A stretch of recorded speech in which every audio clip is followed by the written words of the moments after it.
Hey guys, so today I'm going to show you how to get a fresh face in 7 steps. None of us have any time and we all got to be out the door but looking polished. We want to meet with clients or, you know, be at work and have a really pretty face. So I'm going to show you how to do that really simply. Okay, so the first step we're going to do is apply a really sheer, long wearing foundation like this MAC Face and Body. You can also apply this with your fingers, but I'm going to apply it with my favorite foundation brush by Bobbi Brown. You can take it straight from the container to put on the brush, or you can take it from your hand. Does it feel like I'm painting your face? Yeah. This is sheer enough that it's just gonna even out her skin tone without looking super heavy or cakey. And the cool thing about foundation when you've chosen the right color is that you don't have to put it everywhere. You don't have to wear it like a mask. You just put it where you need it. So with Myra, the perimeter of her face is very even and her neck is really light. So we want to keep the coverage just in her cheek area, nose, chin, and a little bit on her forehead.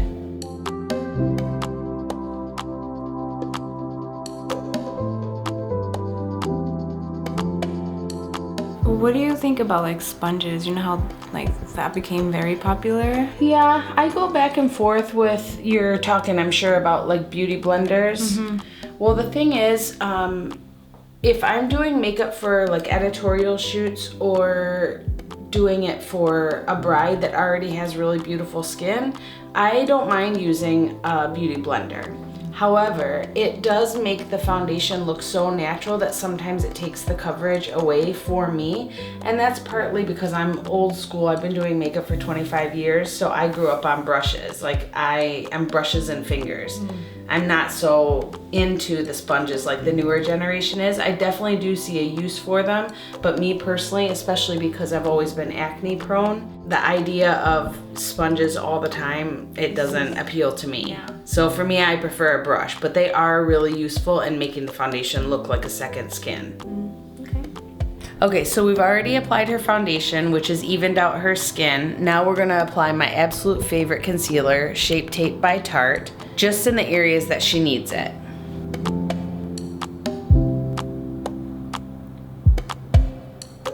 Now, I'm not doing this for highlighting purposes. The areas that I put the concealer just now are just because that's where she needs it. I don't think for everyday makeup you need to contour and highlight your face per se. When you say the spots that I need it, like what do you Yeah, mean? so that's different on everybody. So on you in particular, just around your nose area, you get a little bit red, a little bit pink. So I'm imagining if I can see it pink right now, throughout the day, it's just gonna get even more pink. So we wanna add a little bit of coverage there to prevent that from showing through too soon or right away. Oh, I see. So for me, the idea, like right now, the trendy thing for girls, for makeup enthusiasts, is to use so much concealer. They use it as a highlight, as contouring. For me, that's not realistic for the average woman to do every day. I don't even do it, and I've done this my whole life. So you just want to use concealer just where, you know, to make your eyes look nice and awake, to cover any redness that's coming through. You know, some people have a little bit of capillaries on their nose, so they can put it there. Some girls I know get very like red around the corners of the mouth. So you're gonna just analyze your face, look at your face where you need it the most, and that's where you're gonna put it. It doesn't need to be where, you know, every other person puts it. All right, so the next thing that we're gonna do is we're gonna use a Charlotte Tilbury pressed translucent powder. Now, you don't have to set everywhere depending on your skin type, but the places that you have to set and have to set right away are underneath your eyes and anywhere that you're gonna crease. So with Myra, it's underneath her eyes, so I'm gonna set that immediately before it has the opportunity to make a crease. And then the other place that I'm going to set her right away is going to be just around her mouth. And I'm doing that fast so that it doesn't leave a crease that then we have to go back and blend out. Then you can look at the face and decide, okay, where might she get shiny? So Myra, where do you notice that you get shiny during the day? Oh, like the nose area. Your nose area and your forehead mostly. Okay, so that's where you're gonna wanna add a little bit of powder just to set those areas. So go ahead and put it just mainly in your T-zone, which is a really common place for people to get shiny. You don't want to overdo it on the nose because you like a little bit of shine on the tip, just makes it look more natural. And you can do a little bit on the cheeks here, but there's no need for an everyday makeup to do all around the face. Your makeup shouldn't be a mask that wears you, you know? So the next step that we're gonna do, just because we're trying to keep this makeup quick and 7 steps, is just using a Chubby stick. We're gonna use it for blush, we're gonna use it for a little bit of lip color, and we might even put a little on the eyelids. I haven't decided yet. So you don't have to be, you know, real precious about this step. You just put it on. You can blend it around with your fingers. Of course, that's probably the most common way. I actually prefer this blush blended with a brush. So it's just gonna give your face a little bit of color. You're gonna always kind of work upwards. You wanna push the color towards the eye. It doesn't really matter that much in Myra's case because she's still young and has no wrinkles. But when you get a little bit of wrinkles through here, pushing the blush up actually detracts away from any fine lines that you might have.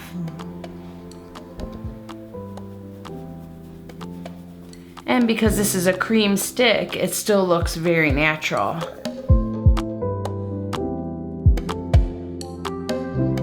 Okay, so the next place that we're gonna use this Chubby stick is a little bit on her lips.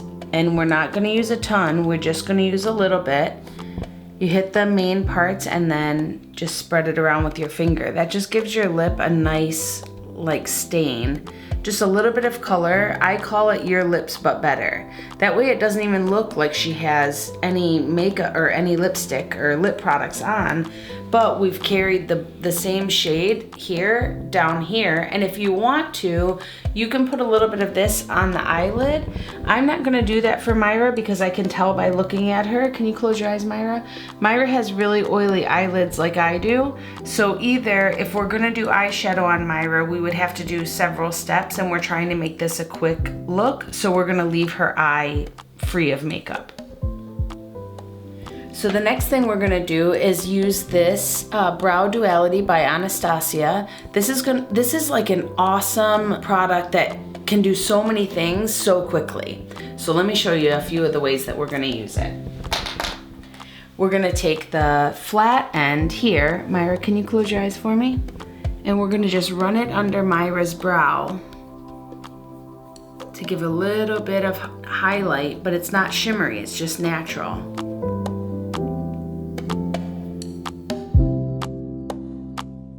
Then, while Myra's eyes are closed, I'm gonna flip it around and I'm gonna use the shimmery side, and I'm just gonna hit just this area, which when she opens her eyes, you'll see how awake it makes her look. And this is my #1 easiest trick in the world. So now you can just take your finger and blend that around.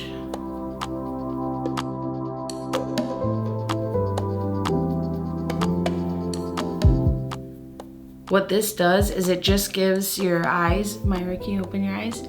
It just gives your eyes like a little bit of lift and a little bit more awake looking. And then you see how the highlight did. I mean, it looks so pretty on you. If you want to, I'm gonna show you a couple other ways that you can use this product. You don't have to do it. What we did on Myra's eyes is plenty, but if you wanna go just a little extra bit, here's where you can use it. You can take it on your Cupid's bow, which helps to make your lips look a little bit more pouty and full, kissable even.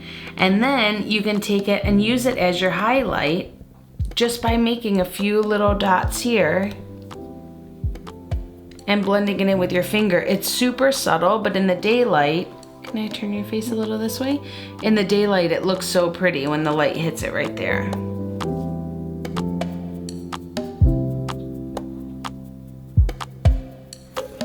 Okay, so you guys know how much I love my brows. Well, Myra's already got her brows microbladed, so we don't have to fill anything in, but we are going to just use a little bit of brow gel because her brows have kind of a mind of their own, and we need for them to all stay in one spot. And this brow gel by Anastasia is literally the best clear brow gel. I have not used the Boy Brow from Glossier, but I hear that one's really good too. So the last step, obviously, is mascara. If your lashes are really straight, Myra's are a little bit straight, so she might want to curl her lashes. I don't like to curl the lashes. I have a method of putting on mascara that makes the lashes look lifted and curled anyway, so we're not going to bother curling your lashes. I call it my stick and shimmy method. So I'm going to have you look down for me, Myra. I'm going to stick the wand in at the root, and I'm going to shimmy it all the way out. When I'm applying mascara, I never apply from above because I don't want to push the lashes down. I want to just push them up. And if you stick it in at the root and shimmy all the way out, you're coating the lashes all the way around with every stroke. You're also depositing the bulk of the color right at the root. So if you look up and show them, look at the lift that she got. And we didn't curl her lashes. So one of the things that I notice when I watch women do their own mascara is they really focus on the tips. I'm not gonna do it because I don't wanna do it wrong on her, but they really focus all the mascara just on the tips. Well, what happens is that creates more weight and it pulls the lashes down. With the way that I do it, I put all of the focus, look down Myra for me. I put all of the focus at the root and then very little at the tips, which gives her lashes lift. It doesn't make them too heavy and they'll stay lifted all day. Now we're gonna add a little to her lowers. We're not gonna do a ton because we don't wanna overdo it, but when you have like long, pretty lashes like this, I mean, you wanna show them off. If you struggle with applying like that, you can always take the tip of your mascara and apply it like this. It really doesn't take that much more time and it does the same thing. The other fun thing about doing it this way is that the brush actually touches your like waterline almost. So it gives almost like a tight line effect, which allows you to skip eyeliner. If you're not a super big eyeliner girl, this would give you the effect of eyeliner and you don't have to waste the time in doing it. I'm putting very little on the lower because I don't want it to look too heavy. But she has really pretty lashes and this will give her that really open, awake, doe-eyed effect. Okay, you want to see yourself? Yes. Okay, tell me what you honestly think. Wow. Wow. I can't believe it was like that simple. Who knew? Yeah, you doing it yourself. I mean, we took a little bit longer because we were explaining each step to everybody. But you doing it yourself, you can literally do this in 5 to 7 minutes tops. I'm really surprised with the eyelashes. Really? You can tell a difference between how you do your mascara and how I did it? What's the difference that you can Because tell? I curl them and then you do? Yeah, like big time. Like I would spend like 2 minutes curling each one.